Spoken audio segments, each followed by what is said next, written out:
Hello everyone, I am Yogendra Singh and I am contesting for the post of General Secretary Sports Affairs. Since my start in the institute, I have been closely related to the sports activities that have been happening around in the institute. I started in NSO Aquatics as a beginner and I continued till inter-IIT as a swimming and water polo player. I feel there are ample of opportunities that are present right now, but through my manifesto, I have a vision to create an atmosphere where no enthusiasm is left unattended and every student and every player gets an equal opportunity to showcase their talent. As well as I have given a significant portion of my manifesto towards the fitness of general students who are actually not that enthusiastic towards playing a competitive sport. I myself started my journey in calisthenics in the institute itself and went on to represent IIT Bombay at the Devil Circuit College Frenzy Season 2, which was aired live on Sony Live. I believe there is a major part of a manifesto that focuses on three things. First, the professional players who represent us at the inter-IIT. Second, the people who are just interested in playing sport for leisure. Third, for the people who want to pursue fitness as their general goal. In my manifesto, I've covered many things, starting with new initiatives such as Sports Incubation Program, and focusing on the institute fitness through programs like Insti.Fit. Those are built on the lines of Cult.Fit. Thank you. Now we'll start manifesto debate. Panel can start asking questions. I'll go first. Let's start with the first point in your manifesto, the first point on the initiatives. Please explain what is the vision behind it and how are you going to proceed with it? What is your plan? Please explain the concept.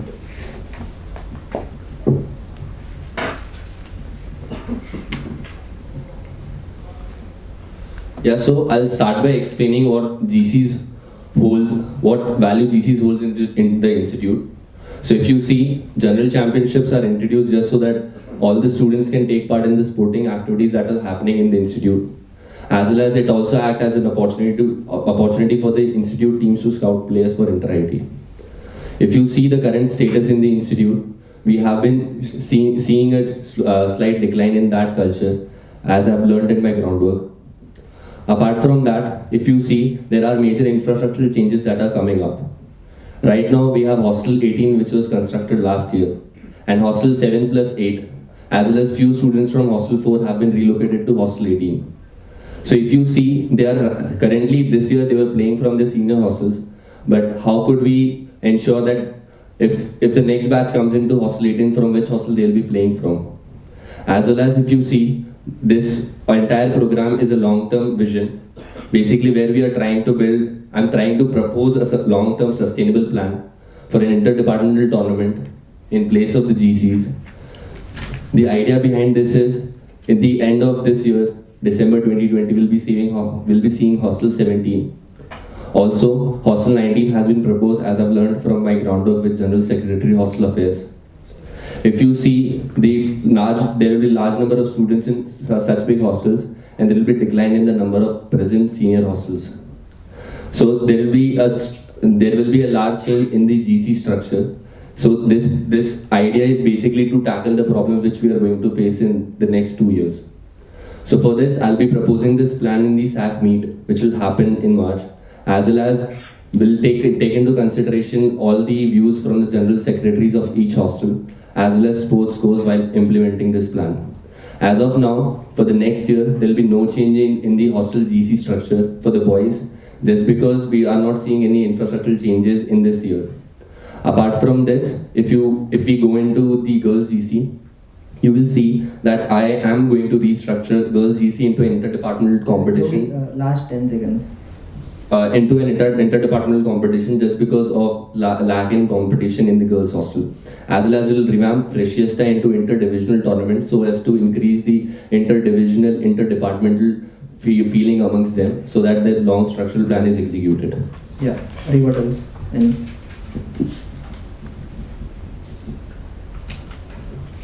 Okay, I have 3 points that I need clarification on. First is, you're saying that girls GC will be converted into an interdepartmental competition from the next year. We have 3 girls hostels, and 26 departments in all. 20, correct me if I'm wrong, around 23 to 26, somewhere in that range. And in all the GCs that are conducted, there is a lot of pressure from the hostel coach that participation, they have to look for people to participate and all. So if they are not able to form 3 teams, how will they be able to form 26 teams? That is first. Second,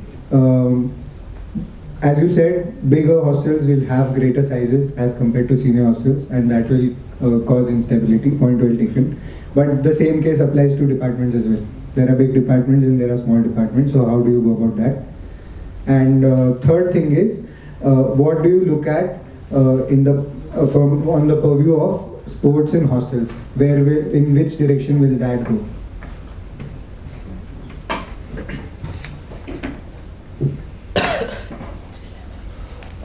Very well framed questions, I must say. First of all, I'll focus on the first point which you have asked about the girls interdepartmental, how will form 23 teams and the pressure from hostel coach on forming such big teams. So as of now, you will see like there are 15 major UG departments and there is girls PGGC which is actively present. So we are trying to revamp the UG girls GC as of now.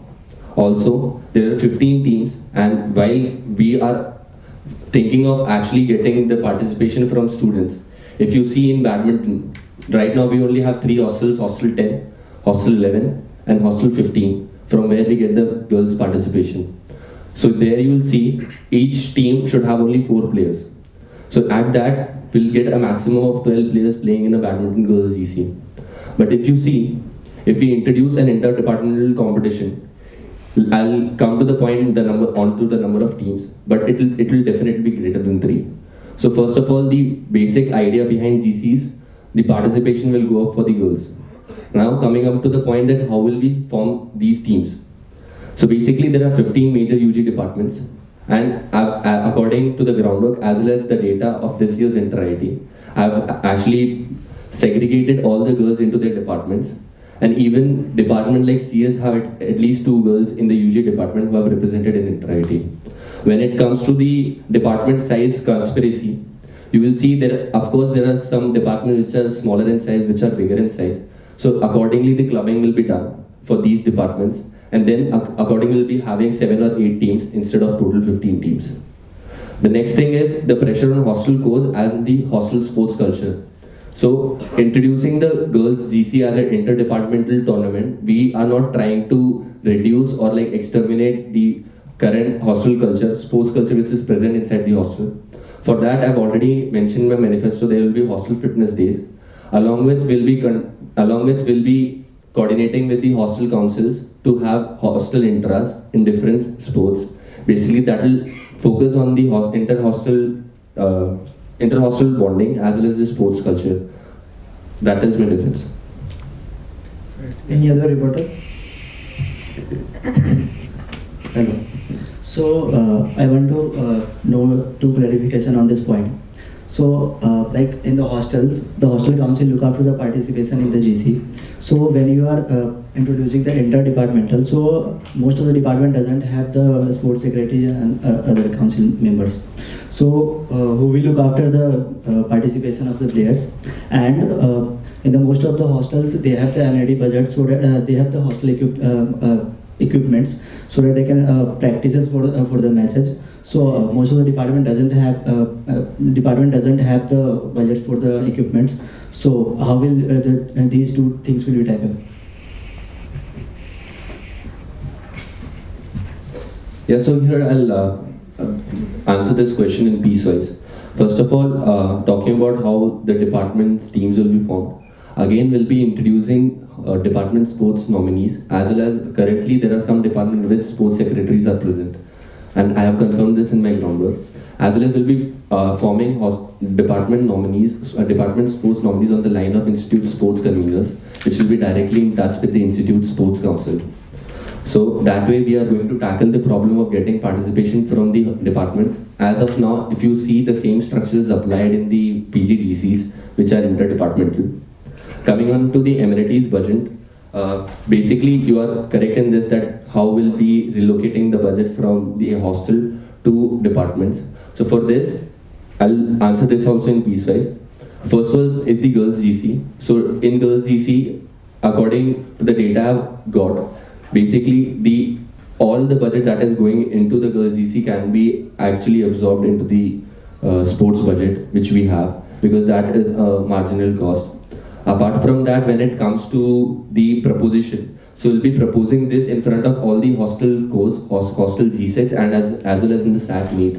So there we could further discuss upon this, because there is just not only the sports GC which is conducted in the institute, there are cult and tech also. So we have to take their due, they also have their due points in this, and I hope they are coming up with solid plan to tackle this problem as well. So we'll discuss upon this and we'll try to find a solution. If we find that there is an alternative solution which is actually, which will actually work out better than this, because as of now, if you look at the plan for 3-4 years, you will see that departments have such things which are non-volatile to the all the infrastructural changes that are happening right now in the institute.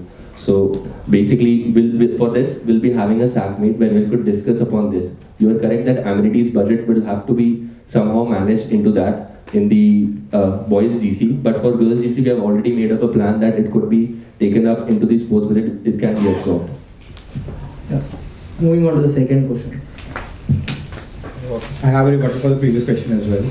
You can ask in the lines of this question, like it will be considered as second question. Okay. So regarding the GC, interdepartment GC which you proposed, so do you have a tentative timeline in mind first? And second, what exact steps do you propose for this particular tenure which you are going to cater to eventually? Okay, so yes, we do have a timeline in mind which we have made. Basically, the first thing which we'll be doing is having a SAC meet along with all the G6 and hostel sports course. As well as we'll try to include the tech and cult people also if they are ready to present. But I'm asking for the timeline as to let's say from how many years will it take for this particular hostel GC to get converted into interdepartmental GC? Okay, so for that question, it will at least take this 1 year, because this year there will be no change in the boys GC. After we get the data from how the people are allotted rooms in hostel 17, we will have to come up with an adequate plan. Right now, this will at least take 1 year, and from the next year onwards, we could take adequate steps, as we'll also be having the data which is gathered by the girls GC, which is converted into interdepartmental. So, should I assume for this particular year, your plan is to propose this particular idea in the SAC meet? Yeah, for the boys GC, yes it is, because we have to take in consideration of the other IVs as well. Okay, sure. Coming to the second question, regarding a second point in an initiative, sports incubation. I'd like to know more about what, so first can you please explain what the point exactly is? Through the sports incubation program, the main idea is divided into two concepts. The first one, which is the vision, which is written very clearly in my manifesto, that we want to collaborate with academic council to introduce interdisciplinary courses in biomechanics, sports management and sports technology. As of now, in the institute, there are many sports enthusiasts as well as people who are working in tech background who actually want to work in biomechanics. I myself have communicated with 2 and 3 of them, as well as I've contacted many professors under sports management who are from SOAM and others from sports technology and biomechanics in this regard. So basically, the basic need for this is that people who are actually enthusiastic about actually working on a course and to develop an interdepartmental course, we want to develop it into interdisciplinary courses. As well as the second point, which focuses on the people who are actually in the second year or third year. In the first year, they have a very structured program when it comes to playing in NSO. They are provided adequate resources as well as coaches, so that they have time and as well as equal resources to develop their skills. But when it comes to the second and third year students, let's say apart from all first year students, excluding the PG first years, you will see that there are not enough structured camps that are currently working in the institute right now. And people who want to continue a sport or at least start learning a sport, they don't have a particular structure in place from there they can start. So this program will be introducing the semester-long incubation camps, which will be administered by the expert sports officers and this will be for the players who are actually not able to learn through NSO programs. So the courses which have kind of proposed here, the sports technology, sports management ones, as you mentioned, that it kind of shows the purpose of catering to some of the people who are interested in these disciplines.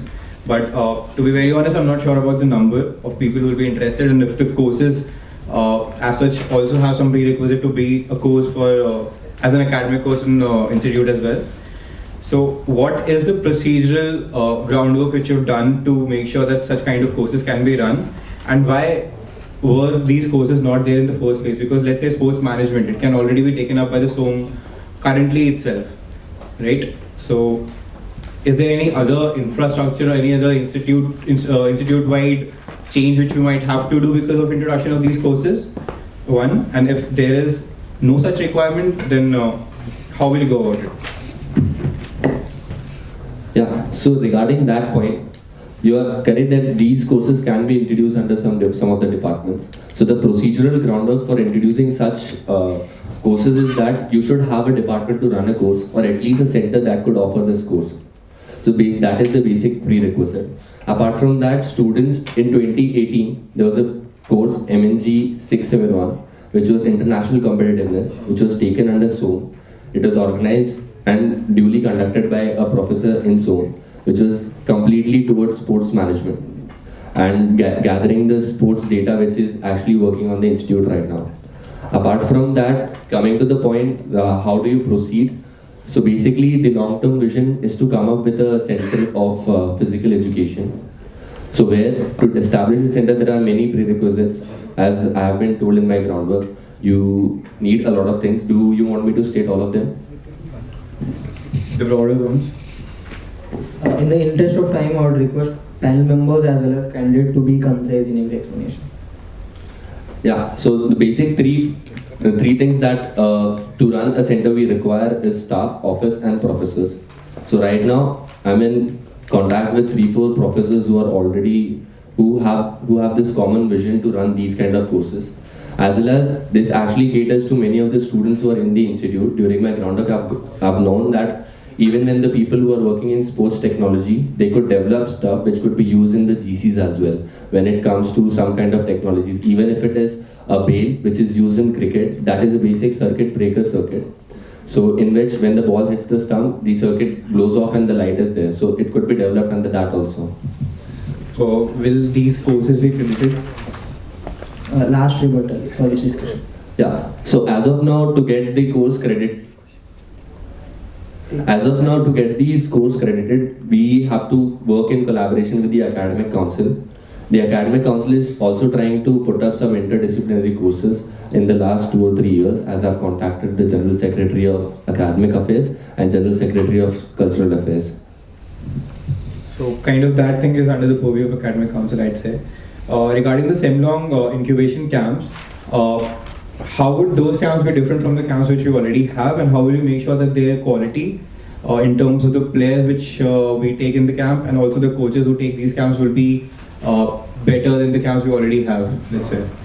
So what exactly makes these camps different? So I'll focus on the 2 basic things. First of all, the major camps where the entire institute's focus is the 3 camps, the main camps and the camp for the inter-IT. Apart from that, there are many beginners camps, that is correct, but they only run for around 15 days. So as of now, many people have stated at the beginner level that even after 15 days, they need a structured program to continue with the sport, because it is not easy to learn a sport in 15 days. As well as the structure for these semester-long incubation camps has already been discussed with the SAC in charge, as well as the sports chairman, that will be conducting these courses on Friday and Saturday. The idea will be based on a 0 hour, basically when the students can go in and actually start a camp. And apart from that, we'll also be making a camp size of 25, where we'll administer people and who can get entry into this. This will actually help people who do not get a chance in NSO, as well as people who want to start in their 2nd and 3rd year. Moving on to the next question.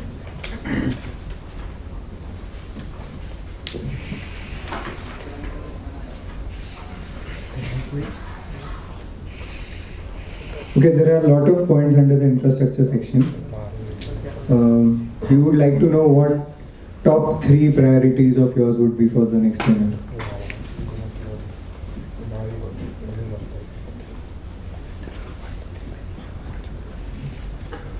According to me, there are many infrastructural projects that have been developed in the past, and there will be this year as well. But according to me, all the infrastructural projects are equally important for the development of sports. But as I'll be focusing, as I've already said that I'll put up a significant portion of my manifesto towards fitness of students. Open Calisthenics Park will definitely be there. Apart from that, Inter-IT has always been the final event as well as the main focus for the sports council. So getting a multi-purpose turf will also be in the priorities. Just because during monsoon season our football team, our hockey team as well as our athletics team are not able to practice. So this would be towards them also. Apart from that, I'll place jogging track and replacement of halogen in Gymkhana ground at equal level. Just because under jogging track you'll see it is for the safety of the students as well as the staff members who run on the athletics track. And the athletic track actually intersects the 30-yard line of the cricket pitch. So that for the safety of them we'll be shifting the jogging track around the football field. Apart from that, there are many halogen lights which are not working on the ground as such. So there is a decrease in luminosity in the past 3 and 4 years. Apart from that, we'll be shifting to energy efficient LED lights, and there'll be shift of halogens to LED in the badminton court also, which is the same point of efficient LED lights and replacement of halogens. Okay, so you happen to mention the multi-purpose turf that is going to be one of your priorities. I would just like to know a few points on this. Where and how the construction of such a turf will be done? What are the necessary permissions or approvals that need to be taken for this?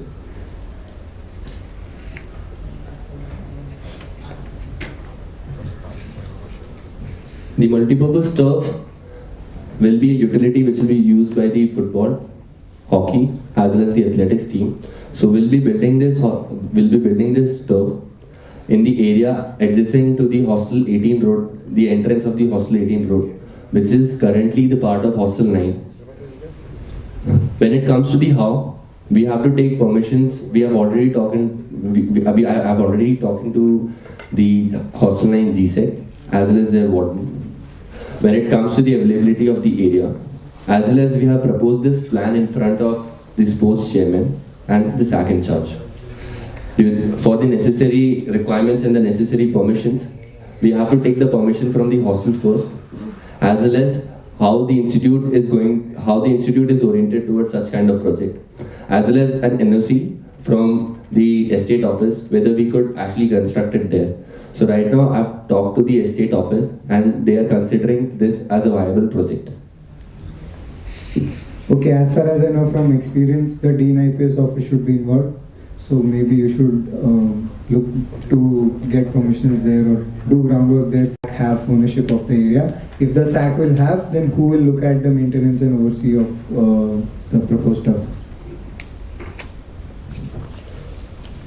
Yeah, so you're correct on that point. I missed out Dean IPS. But coming to the question, who will be the owner of that turf? So basically, we have been in talks that particular property can be acquired by the institute, and they'll be shifted in Hostel 9 boundaries. We have talked this with. I've already talked about this with the associate Dean IPS. Further down, if SAC takes the ownership, it'll be the entire area will be part of the Gymkhana itself. And the sports council as well as the Gymkhana will be responsible for its maintenance. As well as I've already talked to vendor, the entire turf will be in warranty of 8 to 9 years and the maintenance will be taken up by the vendor itself. Sure, next question. So you have mentioned Institute Sports App. So what is your plan for this? Why there is a need of different Institute Sports App?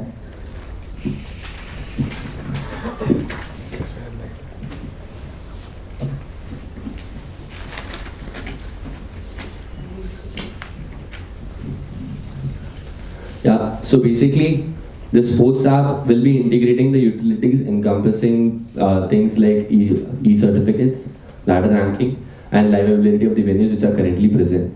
Apart from that, when it comes to why we need a sports app, I'll say that sports is an integral part of everybody's life when it comes to the sports community.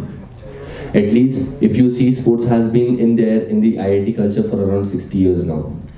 Apart from that, if you come to the Insti app, the Insti app is used by all of the people who are present in the institute. But there is a fraction of people who actually are interested in sports and want to follow that. The idea behind sports app is also people will use an app only when it is pushing notifications to them, and then only it makes sense.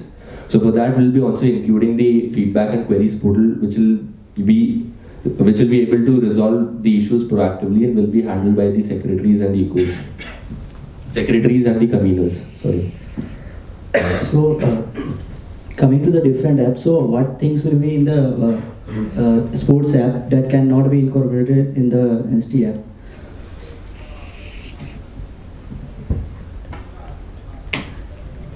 So basically, I've talked to the team which has developed the Insti app.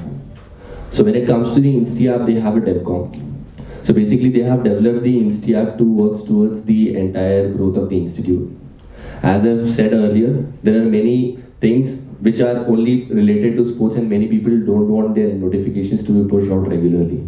Now, the Insti app at least have a thing where they push out notification what events are happening. When the sports app, what additional things sports app will be providing? The in-depth analysis of those events, as well as pre and post publicity on the app itself, as well as will also facilitate the real-time update of GC live score and tally, along with text commentary and banter. So this is a thing which is unique to the sports app because it cannot be done on the Insti app. And for the implementation of sports app, I'd suggest, I've already talked to the DevCom and there are conveners there who will be happy to work with the Institute Sports Council towards the development of this app. We'll also be floating this thing in SOC, Summer of Code, towards the basic pipeline. Right now, we won't be starting this app from the scratch, as we have already things in place for ladder ranking and e-certificates. So those will be directly integrated into the app. The additional things are the live availability of the venues, as well as the points I've already told you. Any rebuttals?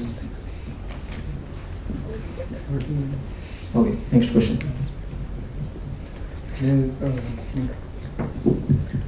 Okay, so the first point of your inter-IT particular section, so you mentioned that you'll ensure early appointment of the contingent leader. I mean, fair enough, but I'd like to know more about what exactly do you think the contingent leader serves the purpose, and what do you think the contingent leader is expected to do from your perspective as your GS candidate? First of all, in many of the IITs which are performing really well right now, they have the appointment of contingent leader earlier than October itself. Apart from that, I feel a contingent leader is an honorary post, apart from the work which we want to provide, which we want to allot them. Also, when it comes to the contingent leaders, when they are appointed in October, they have very less time to interact with the teams, as well as they have their own practices too. So when it comes to developing the sports culture, a contingent leader is very much needed, as the people will be seeing the contingent leader always on the field practicing. So that is the main purview of contingent leader from my side, as well as will be including some things like taking care of the contingent bonding, as well as representing the overall contingent into the sports meets.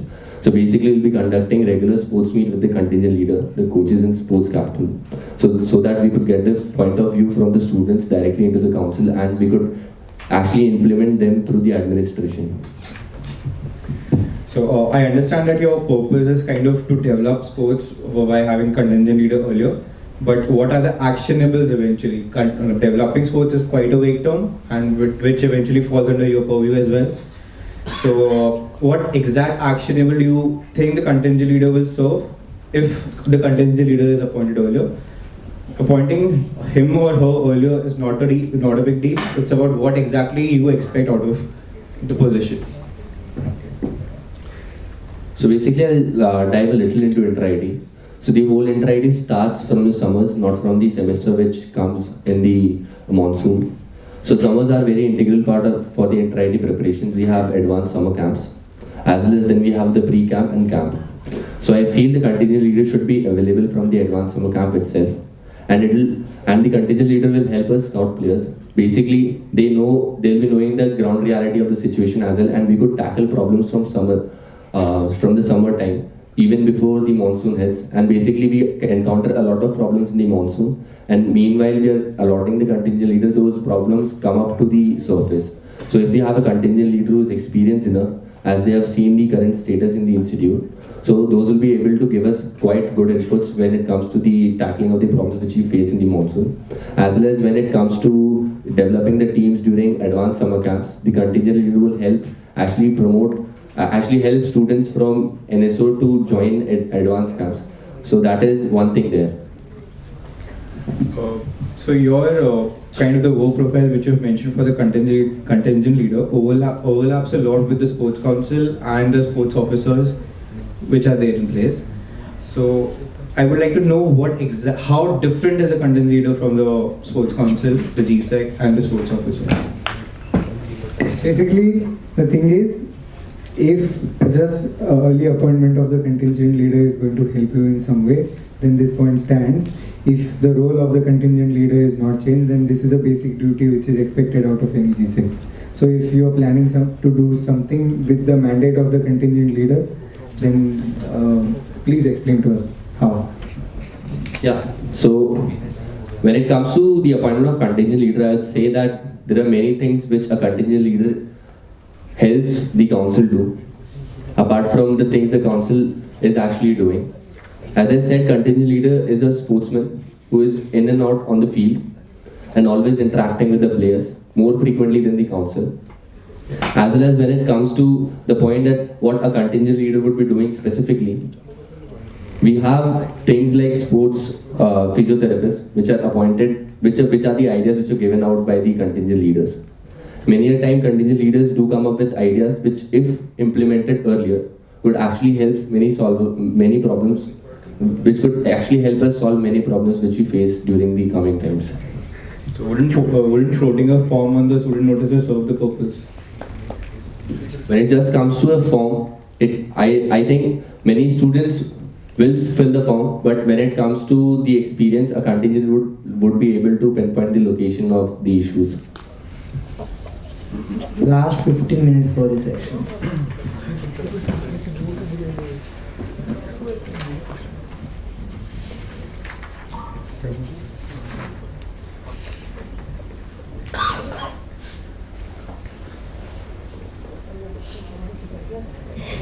Okay, so under institute events, second point, you said that you will push for sponsorships in institute leagues to enhance quality and increase participation. Okay, so how does sponsorship in institute leagues increase participation? A. Second, why and what kinds of sponsorships are you thinking about? Third, what will be offered in return?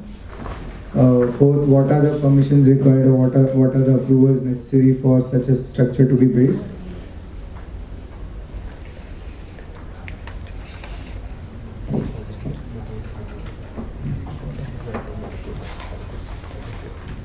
Yeah. So when it comes to the sponsorship, I know there's a thing that we cannot take sponsorship from third parties into the institute, but we won't be taking monetary sponsorships. We can always take sponsorship in kinds. I'll quote an example from the history. The institute league, which is the Crickmania, actually received a sponsorship from Slum Virgil, and in return we had their entire thing, basically their promotion on the t-shirts of the teams, and the actual sponsorship which was given out was the incentive that whichever team wins will get the tickets to the IPL which was happening then.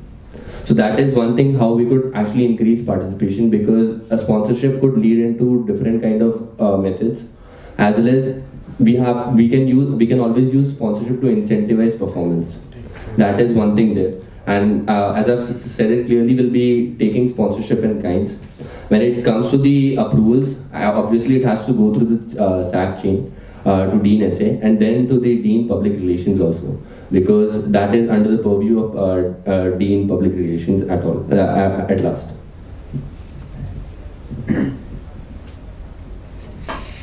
Okay, so I'm getting that you will be accepting kinds from partners.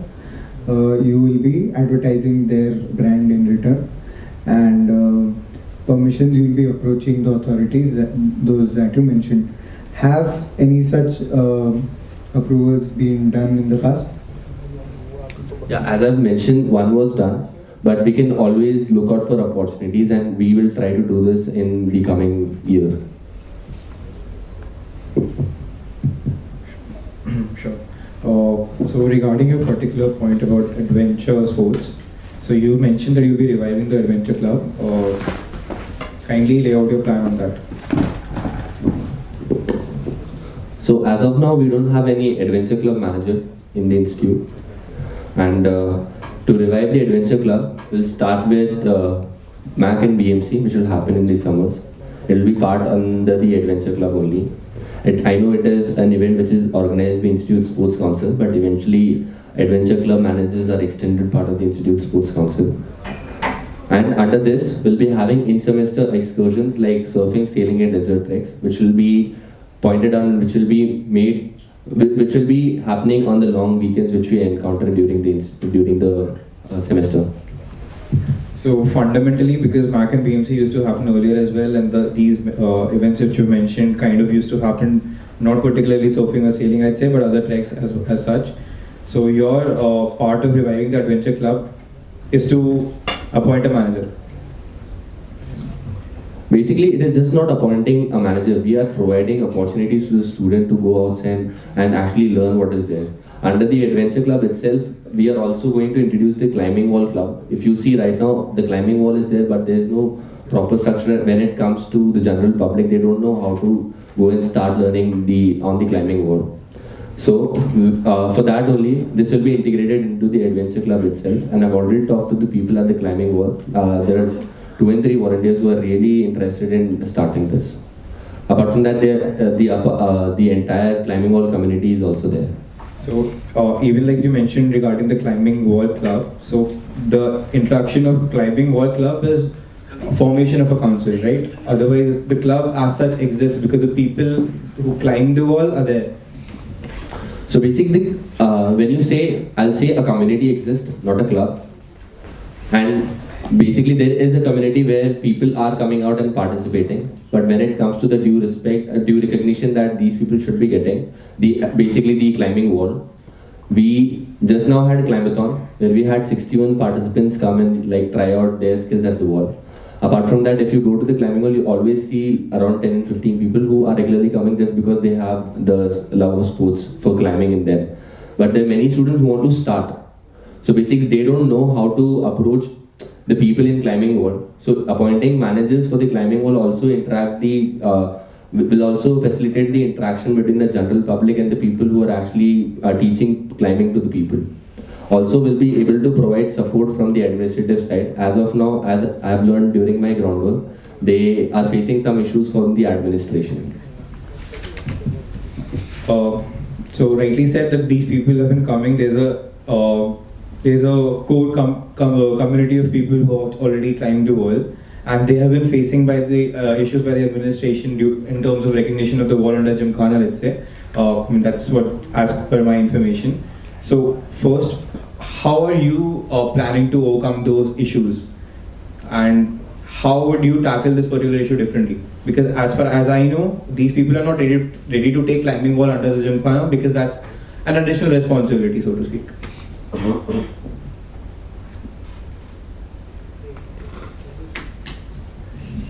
Yeah, so the big issue you have already pointed out that they don't want to take the climbing wall under the Gymkhana.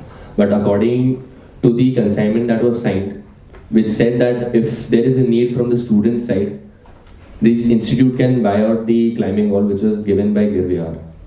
Apart from this issue, there are many issues such as they have bought the shoes themselves when it comes to a club. So that is one thing where we could provide administrative help.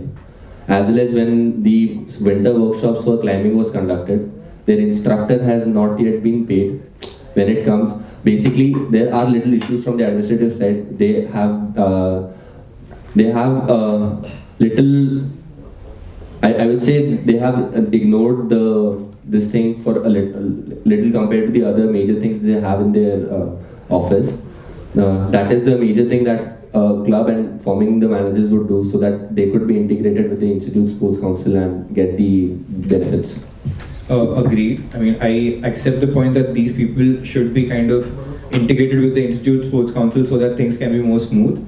But my underlying question was that this thing has been tried in the past and the authorities have been reluctant to integrate it with the Institute Sports Council, particularly because of the budget we'll be spending on them, right? So let's say what you mentioned, that the shoes which they bought, the money which had to be given to the instructors, that is the underlying problem, which is kind of the problem at the core of the authorities, which are not accepting the climbing wall as part of the Gymkhana. One. Second, do you also plan to buy the wall?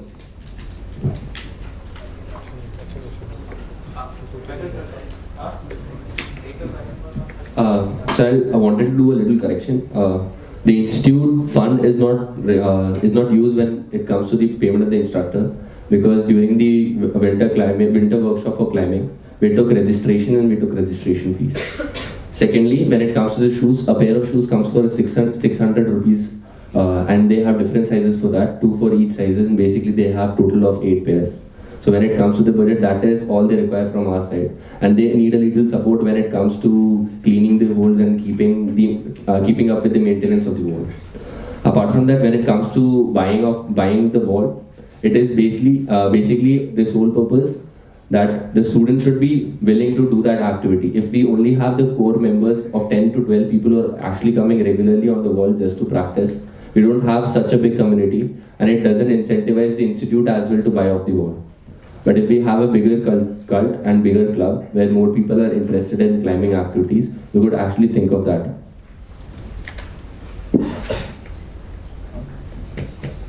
So adding on to it, you don't really need to buy the wall for next 2 years at least.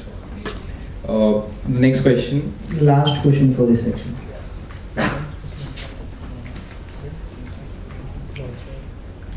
Time to air. 45 Started at minutes. 9:15. Yes, 45 minutes.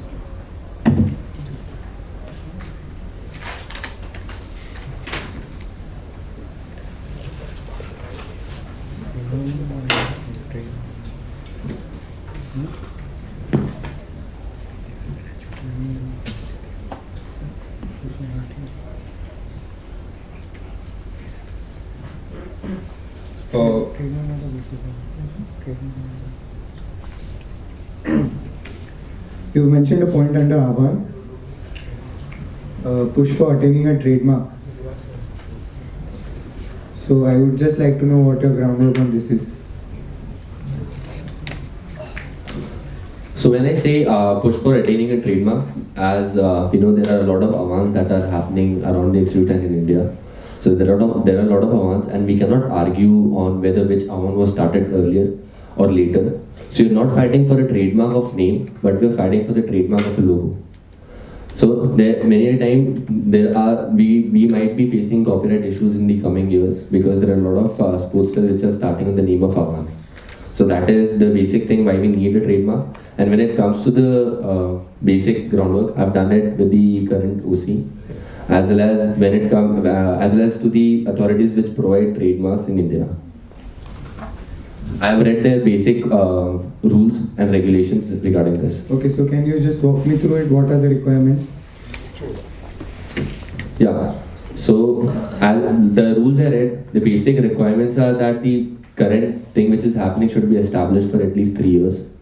Next, it should have a recognition from at least from the institute side. These are the two major things which are required for the trademark, as well as it should have a importance in the community. Okay, so the thing I'm getting is that you'll establish a legal trademark which will have its own copyright, and you're saying that the only requirements are that it should have establishment in 3 years and it should be accepted by the institute. Is there no monetary requirement to it? Is there no first of all, That's okay. You feel the need for it. I mean, are any other institute festivals that go on? Do they have their own trademarks? Do you know about this? Second thing, like I asked, is there no monetary compensation at all required for establishing a legal trademark which will have its own copyright? So basically, I haven't dived that deep when it comes to the monetary, when it comes to the logo, how much will it be contained, as well as when it comes to the fest in the institute, there is a trademark for TechFest. The TechFest logo is there. So of course we can go and push for the trademark for Avan because we want to establish Avan on a bigger scale.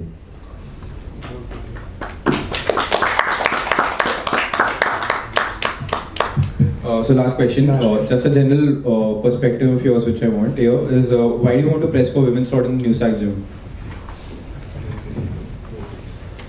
During my groundwork, I've learned that there are many women apart from the students. Basically, there are many women who are working as well as they are part of the institute faculty. So they are not actually very comfortable when coming to the gym. And right now, I know there is a lot of load on the gym. The current timings can be extended for at least one slot. That is actually that is what happens in at least in the swimming pool. So we are trying to have that kind of thing, 45-minute slots for them. So the women, apart from students which you have mentioned, the faculty women, they already have a gym on the 4th floor. So yeah. So even then they as they have told that they are not comfortable. Also the students in the girls, there are many students which have told the similar thing that they are not comfortable while coming into the general slot. yeah, so your point of not being comfortable is well taken, but the point of the faculty, there's a different gym which doesn't fall under the purview of student gymkhana. Secondly, there have been questions regarding the efficiency of the particular girl slot in the swimming pool as well. So how do you see this particular problem that might crop up in the NewSAC gym slotting as well? So the problem with swimming slot is a little different from the slots which we are going to provide in gym. So when the new swimming pool was formed, there was a committee when the slots were arranged for the people. So at that time, that committee had a committee of women as well, where they pushed for the slot which is currently at the swimming pool. But as you have stated, there is a gym for the staff people. But if you compare the size of that gym to the gym which is on the 3rd floor, you can see a comparable difference. As well as when it comes to giving the slots for women, it is basically for majorly for the students, girl students who are in the institute who feel uncomfortable while going into the general slot.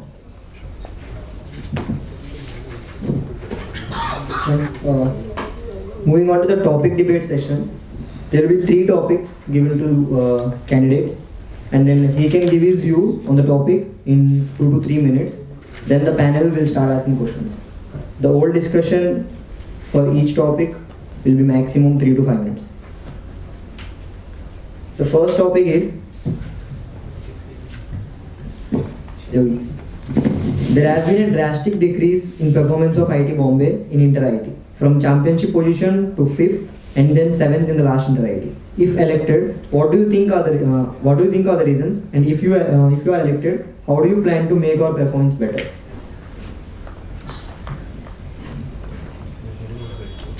So I'll analyze the situation completely in front of you. When we achieved the championship, it was the rigorous effort and the cumulative effort of the previous year's performances, previous year's practices as well. And at the time of when we attained the general championship, we had senior students who were at their peak, and they graduated that year. So in the next year, we faced the issue, and where we faced a lack of leadership. So that actually culminated to getting us the 5th position, majorly because of the seniors passing out who were really exceptional in their events. When it comes to the 7th position, from the 5th to 7th, you see there are 2 major factors.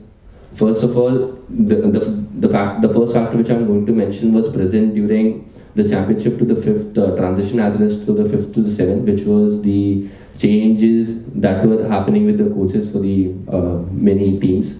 If you see from 5th to 7th, there were many changes in the basically transitional phases of the coaches, majorly for the teams like football, athletics, basketball, and many more teams. Also, at a huge level, monsoon has also affected the situation. The monsoon actually extended by a month. Because of that, the entire ground availability was shifted by 1 month. So we had less time for practice there. So those are the reasons that have actually helped. That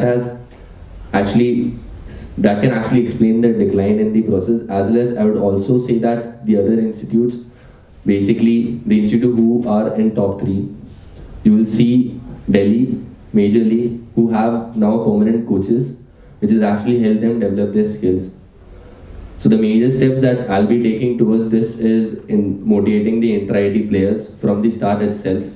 For that, we'll be having a contingent conclave where we'll be discussing the issues which you face after each intra-IT, as well as it'll be a motivating session for the students. Basically, only when we win a GC, we have a intra-IT photograph. I'll just quote a small example. But when we don't have one. So basically, there is a need of intra-IT bonding as well. I also have the point that early appointment of contingent leader will also help in this point, because the motivation and all those things has to come from a leader apart from the council.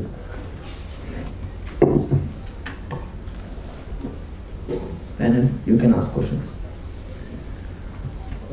So my view on this particular subject is from a short-term perspective. Last year we didn't really have the advanced summer camp, which was kind of the stepping stone towards grooming the players for inter-IT, which was quite major. And secondly, I'd like the candidate to dig into more to this particular aspect of.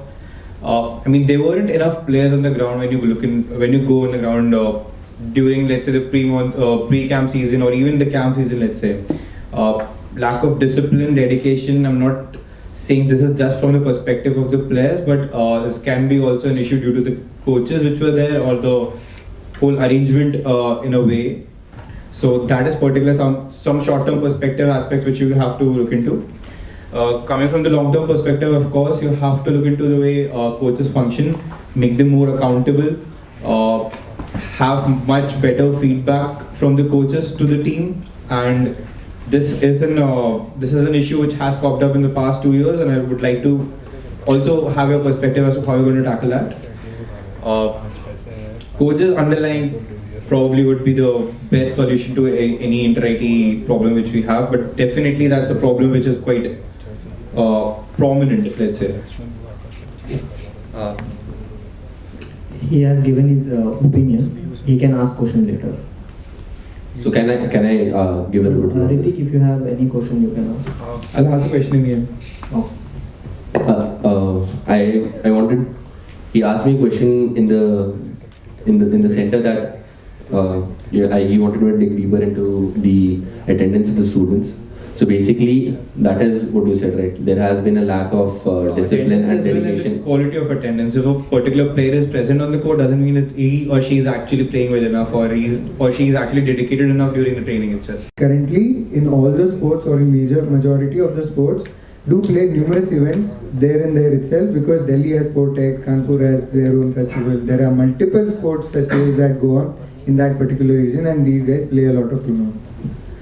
So, off-season work, grooming players throughout the years, coaches availability, infrastructure availability, and how do we ensure that any particular camp has sufficient number of players so that it feels like a competitive camp, are the points that I would like to know perspective from you about.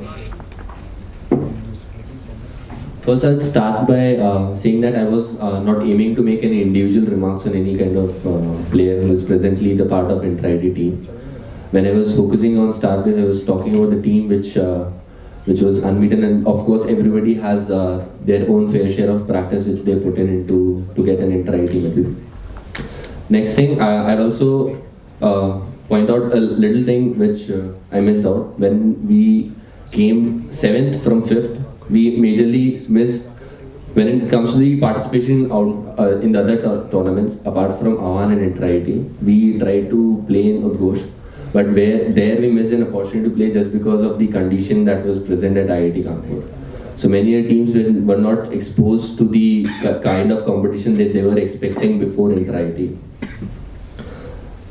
In long term, yes, you are correct. We always have grown players, but of course we have some talented players as well.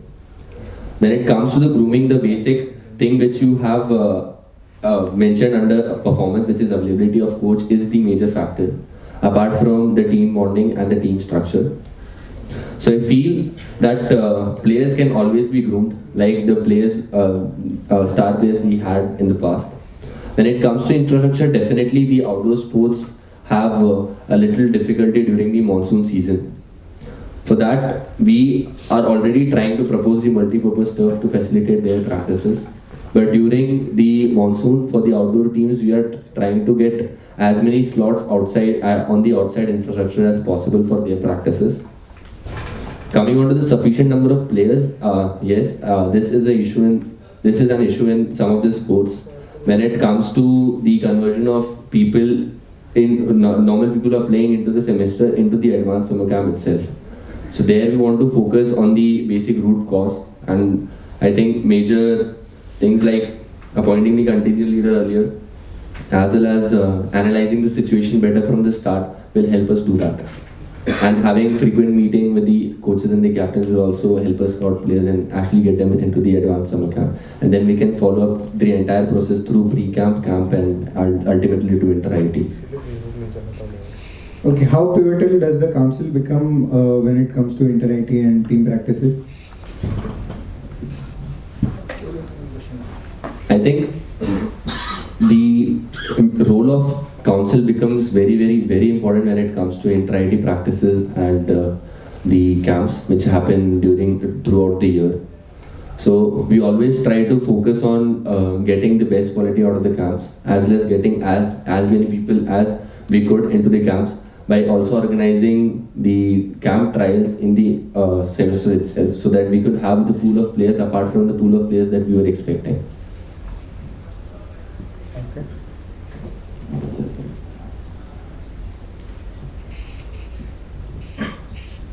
So, being a general secretary of hostel, like I feel that I want to know your view. What is on this? Like the scenario of the GC has been changed from the past around 5 to 6 years. It's regarding Inter-IIT. Next question. Yeah, this is not a question. Like just I want implementing what was the benefits from the GC in the Inter-IIT, like in the camps and the players who came from the first year students and the second year students. They participates in the GC, and they after that they get a platform for playing in the camps. So a lot of things have been changed in the GC, due to which there is not much competitiveness in the GC, due to which major of the players are not participating in the camps, due to which I feel that the level of the camps have been degraded in the past few years.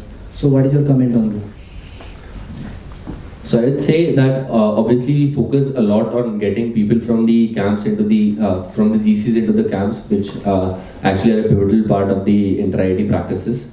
But I will differ a little from that, because I can actually say about my GC for sure that we have scouted players from the swimming GC, which happened in the first semester itself before the Inter-IIT aquatics, and we actually got players whom we started to groom and who are actually in connection with the sport till now.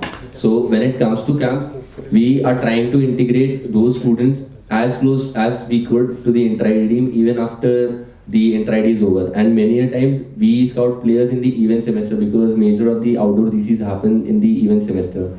So when it comes to the when you say that the number of people or the competitiveness in GCs is decreasing, you could always see one or two people who are actually really good, and you can always scout players from GCs. I believe his question was that the quality of the GCs at the institute events which we conduct, let's say the freshman open or other singles open, doubles open or something of that sort, the quality of those events itself, the competitiveness of those events itself has decreased, might be due to various reasons, because of which the camps are not being conducted that well, because you're not able to scout good people because of the inherent decrease in the competitiveness of the institute events. Probably that was the question, and to that perspective in particular. So as the General Secretary, it is, I think, my duty to improve upon the participation that is coming from these events. So basically, many a time it may happen that the publicity of these events might not have been done properly, or we have seen clashes of students' timetable or the activities they are doing on a regular basis with the GC that is happening. So in general, we could always look out for players, and we could always have active scouting. I always have a team member or the secretary actively scouting for players during the GCs as well as the leagues that are happening. Just a general remark, I'd like you to focus more upon the inherent quality of the event, independent of the publicity part and the time clashing part. The inherent quality of the event attracts more people organically than what publicity could ever. Moving on to the second topic. The topic here is, with the increasing student strength in the institute and given the number of facilities are almost constant, there's going to be definitely a decrease in the available sporting area per student, which has already been happening. How are you planning to tackle this issue?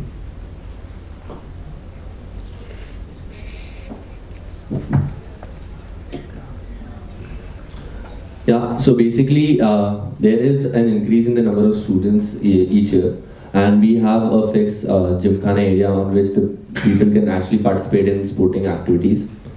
So first of all, we'll be collaborating with the hostel councils to use up their space efficiently, as well as help the hostel councils to actually get their whatever infrastructure they have when it comes to the TD tables, the indoor equipment, as well as the outdoor fields. So help them in the maintenance. As well as we'll try to focus on getting events which are not in particular to the competitive spirit, so that we could have students utilizing the area when it is not about competition or other kind of events. What's your opinion? So I believe this problem is legitimate because, I mean, given the number of the increase in the number of students intake, specifically in the UG, which I know of, and PGS calls which might be happening, we of course need some more space, and I believe there is definitely a need to improve upon the infrastructure, specifically the infrastructure which we have currently. Let's say the badminton courts, improve upon the quality of the courts itself, and not have some courts which are like not usable right now. That's something which can be focused upon. Otherwise, I mean, that's a legitimate problem in hand, and even the institute authorities need to do something about it. Any other rebuttals or opinions? Yeah, so basically I have mentioned that in my manifesto on the infrastructure about the refurbishing of the indoor courts, as well as when it comes to coordinating with the hostel council. Of course, we could extend that space into the playing area. Also, we are actually trying to get hostel fitness days where we could actually let people come onto the area and actually use that area.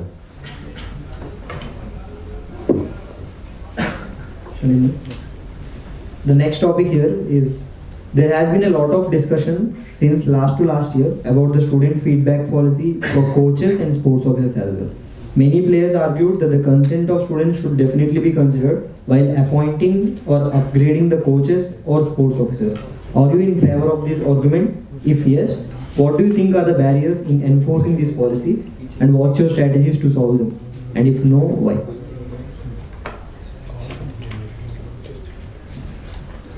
Yes, definitely when it comes to the feedback of the coaches and sports officers from the students, it is definitely required, because many of the teams right now in the institute are facing this problem of coaches and not availability of coaches, as well as extension of coaches without the students knowing about it.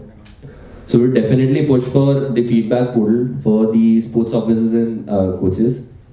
When it comes to the barriers, the major barrier is being the ideology that the sports officers might be having just because the kind of position they are present on.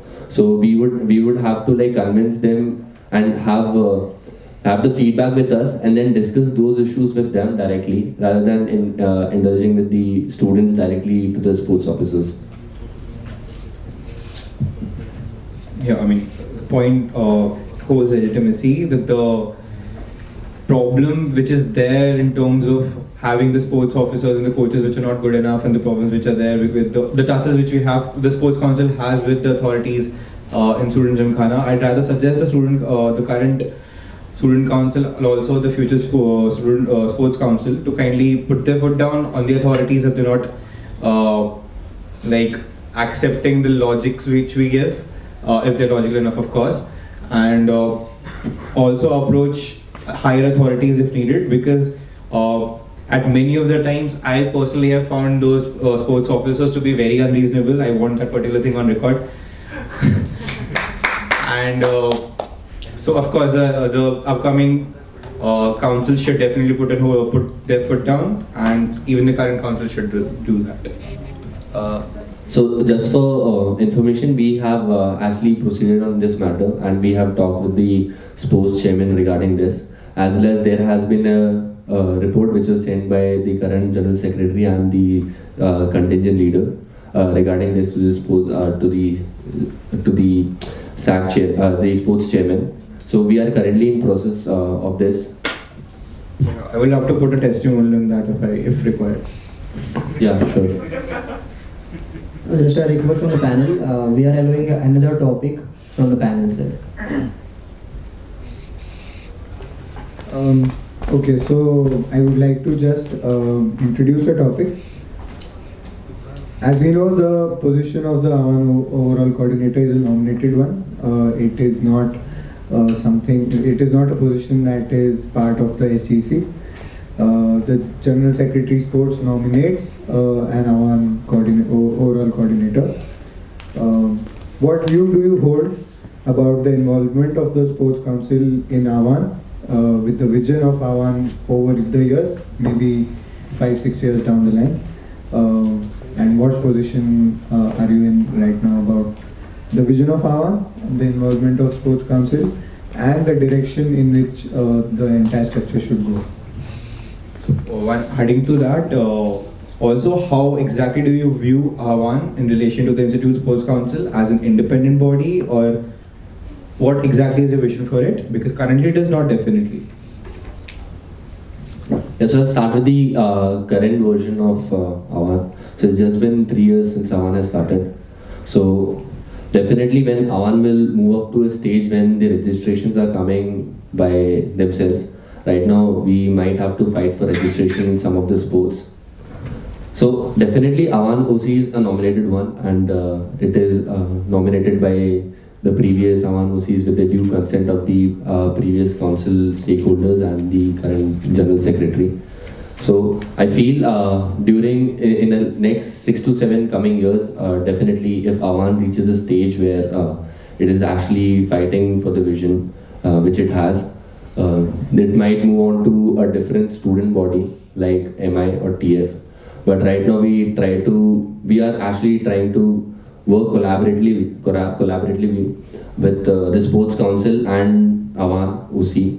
So basically we have integrated responsibilities when it comes to AWAN and Sports Council. So it actually falls into the purview of Sports Council as of now, but in the due line in 6 to 7 years it might grow on to such a level that we might need a different body, just because the load on Sports Council would be a lot when it comes to that big scale of an event. So why exactly do you think there is a need of an independent body to exist, and why can't it function as a body inside the purview of the General Secretary of Sports Affairs? Let's say the General Secretary of Sports Affairs has some team members working for AWAN independently, and there's some people working as part of the Institute Sports Council. So why do you think there is a need, as you mentioned, to have an independent body? And just a clarification, do not mention other independent body names. Yeah, so definitely there is an intersection between responsibilities when it comes to conducting AWAN and the current Sports Council. Definitely when it comes to the view that why do we need an independent body, of course the current norms could actually work towards AWAN, but when it comes to that large scale of an event where you want the preparation of 6 to 7 months into it, the Sports Council is also working towards inter-IT and various events that are happening inside the institute. So when it comes to an event which requires a preparation of 6 to 9 months, and working of the sports council in two different boards, basically the Avan and the Inter-IT, which is like kind of the major focus for the Institute Sports Council, it could be a little hectic for both of the places, as well as we don't want any kind of downfall or hindrance on the Inter-IT side when it comes to the management issues. Will it be ever possible for us to independently have Avan without involvement of the sports council at all? For this, I would say that it would be really difficult when it comes to the sports. I don't think, apart from the sports secretaries who are present in the institute, have a better idea of management of that particular sport. So they can always collaborate with the sport heads which are made under Avan and actually help them in the due time to manage the event, as well as to find out the major loopholes and actually help them get on to the next level. But definitely they would require this. They would require the support of the sports council. But when it comes to the entire management part, I think that majorly there has to be a body which is definitely working on that itself, because when anything which reaches to a level which is recognized on a national scale, so it so happens there are a lot of works which are not actually manageable by the council, along with the GCs, events, camps that are happening all year round in the Institute Sports Council. The body which you're mentioning can coexist as a body within the council as well, just like the PG council exists. So that's something which you can look into as well. You don't really need to have a completely independent body, because it's better that we have coordination between the council and the people working for Avan. Moving on to the next section, Q&A session. Inside now we'll ask 2 questions which are the responses to the online referendum.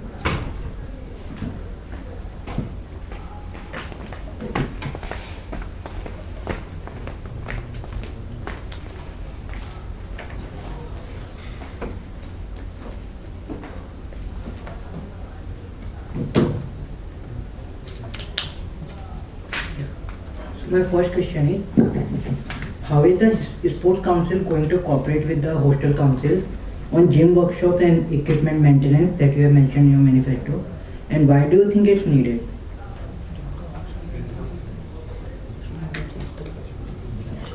Yeah, basically, if you look at the gym in different hostels, they can operate even in midnights as well as in early mornings when you don't have the regular gym in the working timings.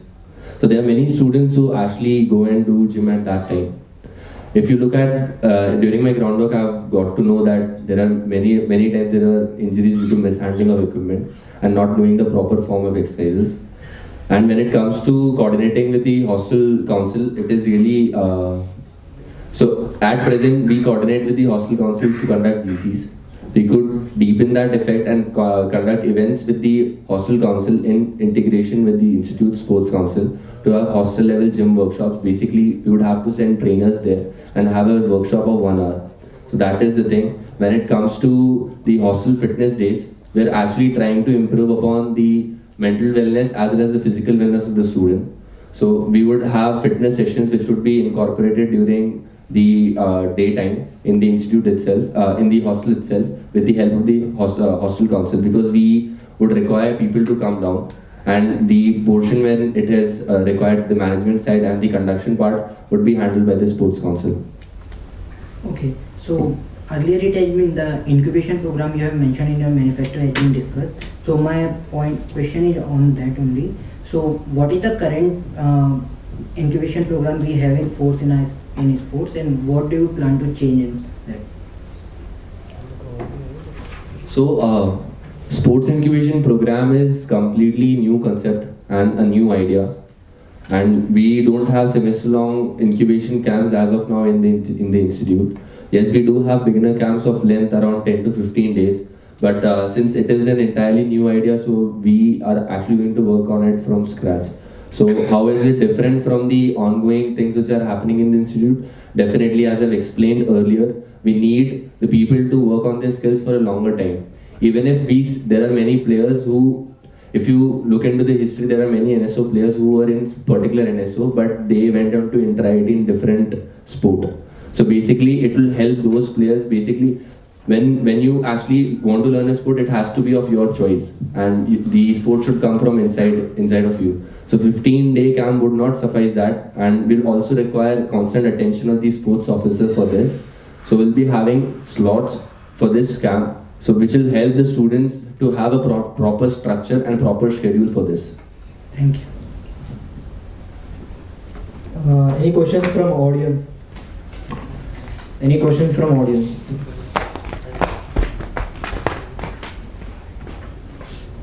Please come here and ask. It can be recorded.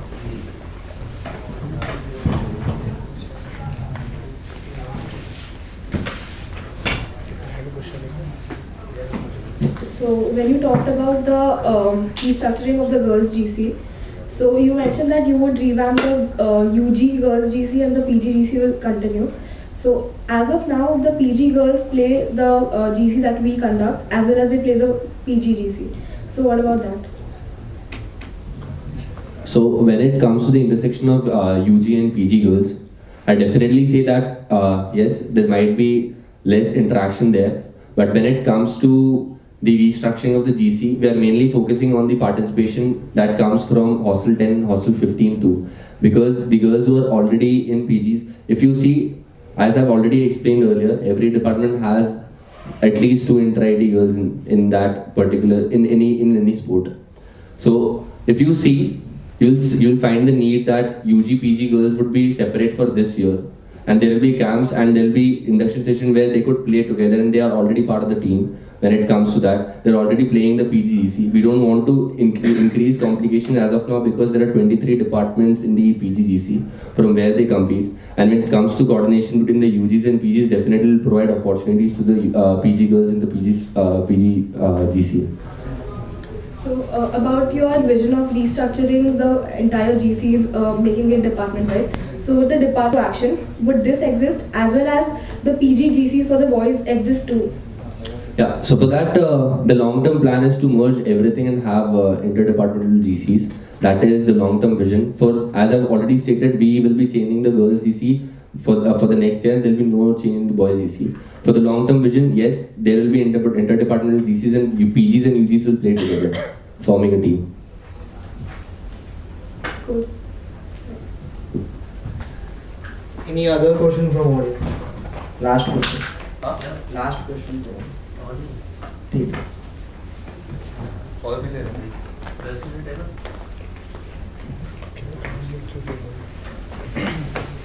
Hi, you mentioned in your manifesto that you're going to be bringing in physiotherapists and sports psychologists. What exact role will those sports psychologists and physiotherapists play in your, let's say, goal towards inter-IT?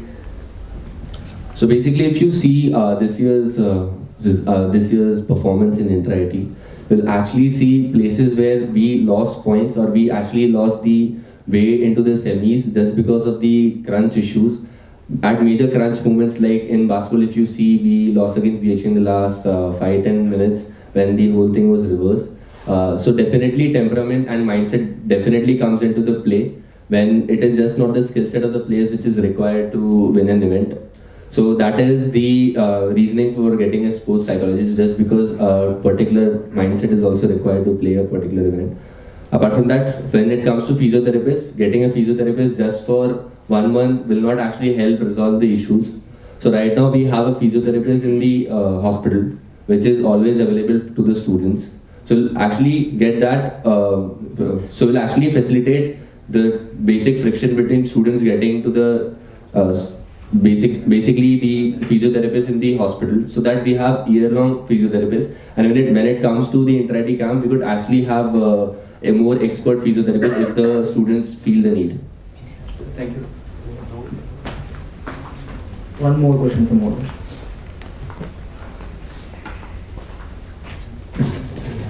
I just want to know your viewpoint. Like, as we said, there are the, like in New Sec gym, we from 6 to 10 p.m. there is a very much crowd which are going to gym.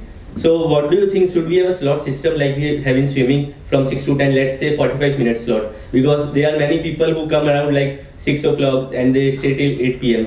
So should we have slot system as we have in swimming? I just want to know what's your viewpoint on this. Yeah, if you see at the major peak times in the gym itself, yeah, there are a lot of people who are actually working out, and there is a crunch when it comes to the machines which are available for the general public use. Definitely, we could actually go into the slotting system for that. There is one more reason why this major peak time occurs apart from the academic reason is the humidity inside the gym, which is basically due to the non-operation of the AC ducts which actually happens only after 6 p.m. So 4 to 6 we don't have the AC ducts working. So majority of the people, they prefer, the experts who are actually into gymming, they want and they prefer going into those slots rather than coming earlier. So yes, we have that kind of crunch movements. But during the peak times, if you see and the overall structure, we could actually introduce the slot system for around 45 minutes for each student. So if the facility is available and there are less students inside, the student can continue in the next slot. If there is not, he can actually move out and let the others come. We now move to the